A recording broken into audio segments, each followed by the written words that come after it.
open-ended, but she needed some structure to say, all right, honey, it's time to go to bed. I don't care if it's not perfect, that's it, you're done, good night. Okay, these kids often like problem-based learning. Define a fuzzy problem. Brainstorm lots of suggestions. Choose the best option.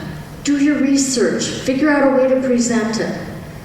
We don't get to do that very often in school, even with all the technology at our fingertips. These differ slightly from elementary school conference questions. First of all, I don't know about your middle school and high schools, but generally speaking, you don't get a half-hour conference, do you? You're lucky to get maybe 2.5 minutes, and you got to go to 80 of them, and yeah, in a rotational cycle or whatever, okay? But I still think there's some really good questions that you can ask as parents. First one, do you think my child's giving his or her best effort? And I'd follow that up with why or why not. What are my teen's strengths and weaknesses that you perceive as a teacher? What could my child do that she's not doing right now? You know, what's the next step for my child as you see it? Does my child use creative and critical thinking? And can you give me some examples of how my child uses that? Are those going to be gold standard commodities as our kids are graduating from high school and college and beyond? Absolutely. Tony Wagner's work, his newest book just came out this week. The Global Achievement Gap was his first book. Can't remember the name of his second book, it just came out. But he's talking about what our kids really need, and he's spot on. This one was important to me. I hope it's important to you. Is my child kind and considerate? Okay? This one is important to teachers. Remember, especially middle school and high school teachers may see 100, 125 kids in a day. Okay? So if you can, as a parent, say, how can I help you? How can I help you help my child? Last night, a friend of mine came over. Her son is not doing very well in school right now. And she said, you know, I said, I'll be glad to do anything that you need me to do. What do you need me to do? And she said, they couldn't give me enough ideas. And she's willing to do anything. You know, check backpacks, check agendas, all that kind of stuff. Do homework with her child. So ask, be sure to ask. And finally, extra credit. Ask your child's teacher, how are you doing? Okay? Stressful time for teachers. Okay, we're going to talk to you for a minute, because I suspect many of you are gifted kids all grown up. This is what they say when they grow up. This is what they wish they knew when they were kids. They wish they knew that they do feel different and occasionally alienated, but that you grow up and you live. They wish they knew the difference between persistent and hard work and simple, you know, you were born that way. My mom used to always say, you are what you make of yourself. I think she knew Carol Dweck's secret, you know, a long time ago. She used to say, you can be anything you want to be. You can also be, you know, not do anything and be that as well. So you are what you choose to make of yourself. This one big. Hopefully, you're beginning to see the rewards of not doing things for your child that they could do for themselves. Okay, never do for a kid what they can do for themselves. Because if you're doing it for your kid, you're saying, you can't, you're not capable, let me help you. So as soon as you can give them some power, remember, gradual release. Fostering tolerance and understanding of them and them of others. Not everybody learns as quickly as they do.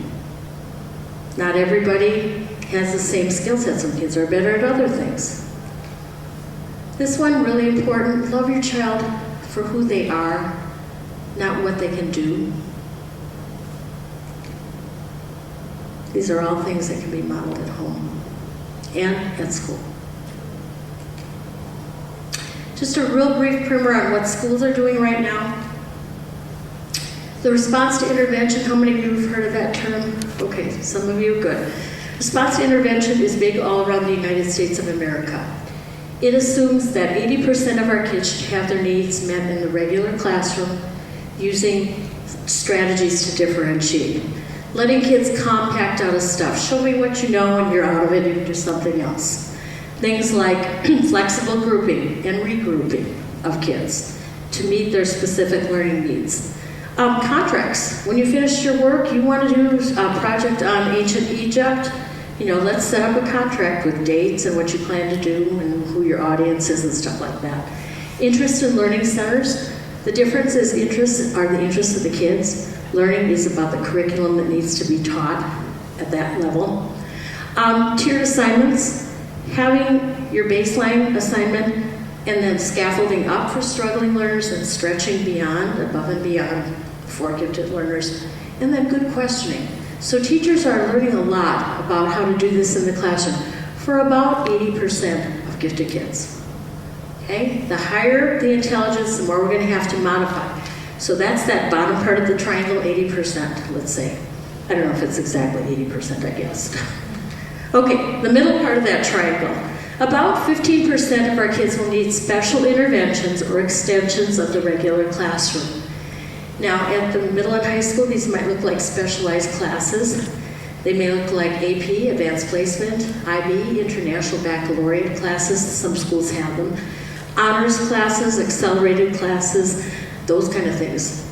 Perhaps even moving to another building to get what they need. Online classes, virtual classes, all of those kinds of things.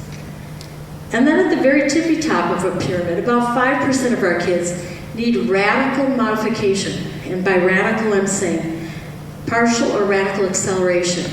Skip kids either in a subject area or entirely. Early entrance at any level, whether it's kindergartners, early entrance to middle school, early entrance to high school, early entrance to college. Mentorships, dual enrollment, post-secondary youth options. Schools, if your kid has exhausted everything that your school offers, and they'll hold you to that, they have to pay for your kid to go to college at the high school level, to pick up a class or two. Okay, usually the guidance counselors do this. They get to the section on post-secondary youth options, and they, okay, because it's expensive. Sometimes it's less expensive to do this virtually, to bring the class to the kid, or to even have a teacher teach a group of 1 or 2 kids than it is to pay for college credit. So, but if they can't do anything else, you have a right to take advantage of post-secondary youth options. Okay, you need to plan way, way ahead. The handout I gave you some ideas on what to start as early as 7th grade. You won't need everything on there, but I think they've thought of everything just in case. So I would put that in a place where you can look at it each year, and I would highly recommend that you just kind of look through and see what you've thought about, what you need to think about. As early as middle school. These are all questions, and when you're thinking about college, and you can look at these, this will be online. But who am I? What are my values? What's important to me? What's my lifestyle preference? How do I think? What subjects do I like best? What expectations do we have in our family? And is college the right route for me? Okay, that's where you're going to go, this is heresy. She's going to say college might not be the route for every kid. I think we've sold some of our kids short by saying that college had to be for them, when maybe a technical education might be exactly what they need. Or for some kids, the military, a free education, and a salary to boot. Okay? So keep your options open. Doesn't always have to be a 4-year college. All right, frequently asked questions. How do you know what classes your child should take? Lots of options. This is where you're going to need to talk to guidance counselors. Look at test scores that come home with your kids. But you have choices like accelerated or honors, advanced placement, international baccalaureate. Look at AP exams, the advanced placement exams, and then college transcripts. Like, well, what do colleges look for? Different colleges look for different things. Some colleges are looking for kids who have a lot of activities, but more than likely they're looking for kids who have pursued 1 or 2 activities in great depth. Okay, kids who have a passion. And you can, by the way, write about that in the essay. grades in high-level classes. This is another topic that comes up. Should my child take an easier class and get a better grade? Or take a harder class and get that B? Now you have to decide. I decided for my kids, they would always take the harder class and get the B, hang the grades, right? Our middle daughter got her first B in AP history as a sophomore, and here's what she said: pressure's off. I don't have to be valedictorian. Okay. It was like a huge relief to her. You know, it's like, okay, all right, now I can take all the courses that I want to take. I don't have to worry about whether I'm going to get an A or not. Of course, we supported that, so she didn't make herself nuts. Okay? Go ahead. I like that position as well, but how does that work with the college and also expectations and their acceptance who they're taking, how the kids are taking? Yeah. It varies college by college. I've had the opportunity to talk to various colleges and universities. A lot of the bigger universities clearly, you know, just kind of go, okay, grade point average, class rank. Okay, we don't have time to look in depth. But a lot of colleges will look at what kids took as well as their grades. Okay? You know, I think there's a lot to be said for small colleges as well as universities. And in fact, some of the research shows that gifted kids often prefer smaller colleges for undergraduate work because they get that up-close personal experience with real professors who are really teaching their classes, usually smaller class sizes, lots of discussion, you know, lots of chances for them to interact with peers. And then they take their graduate work at a university. So, just giving you that as information. I don't hold a position on that one way or another. I'm just saying it doesn't have to be Harvard to be good. In fact, some of my graduated students that get back to me that went to smaller places, I think actually got a more well-rounded education. Okay, underachievers in high-level classes. I'm going to tell you a quick story about a kid I had flunking everything, head down. Okay, happened to catch him reading the Quran one day, so I knew he wasn't stupid. And I said, I'm going to put you into some AP classes. And he looked at me and said, nobody thinks I belong in AP classes. I'm all sleeping in class. And I said, yeah, but I know what you read on the side. And I said, you know, you could flunk a low-level course, or you could flunk a high-level course. Chances are you'll learn more in a high-level course. And I had to fight really hard for that kid because there were a lot of teachers who said, him? Okay. But by gosh, that kid learned a lot more in a high-level class. And by the way, he actually got a C, and he didn't lift his head up very much. Okay. So I was about to fix him entirely, but I gave him an opportunity that might not have been there. Dream with your child. Required courses, obviously, but some tryouts. Take some things just to find out what you like. When I work with sophomores at our high school, I often say, if you graduate from South Milwaukee High School and you have no idea what you'd like to do or are reasonably good at, we failed you. So if your kid wants to take a cooking class, or you know, your kid wants to be part of a pep band or something like that, I consider those tryouts for life, things you might really be interested in for the rest of your life.